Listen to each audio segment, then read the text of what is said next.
Our circumstances affect the state we're in. For example, if it's Friday, you're probably feeling happy because it's the end of the week and you can finally get some rest. Or if you didn't get invited to that birthday party in 5th grade, you're probably wondering what's wrong with you and if life is even worth living. But there's a gap between our circumstances and our state, and that gap is our perception. The brain doesn't just observe the world, it also projects a second story over everything we see. That story is our perception.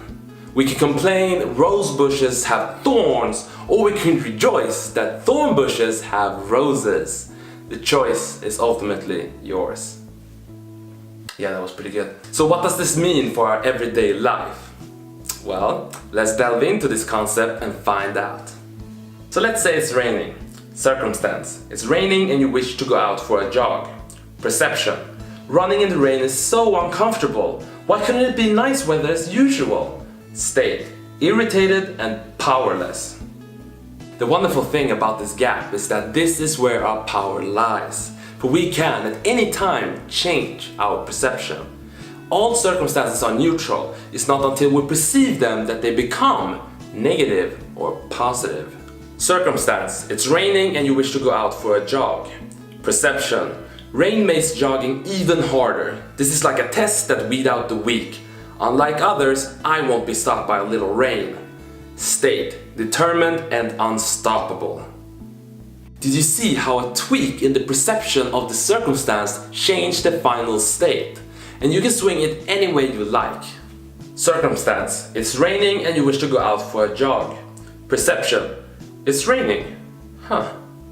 That's too bad. I was looking forward to jogging today, but usually it doesn't rain, which I appreciate.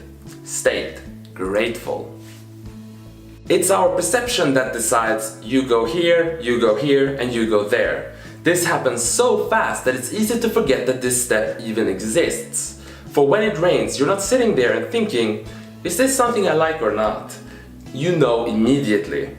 But despite having already perceived something as negative, you can at any time take it out of its category and perceive it anew. This is how we apply our power. For after manually perceiving something as good again and again, it will eventually happen automatically.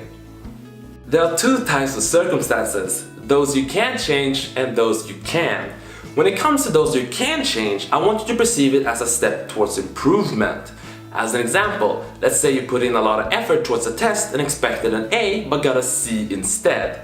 Then you can perceive it like this. Oh, a C. Nice! Only 2 steps away from getting an A. Apparently my efforts/strategies weren't enough.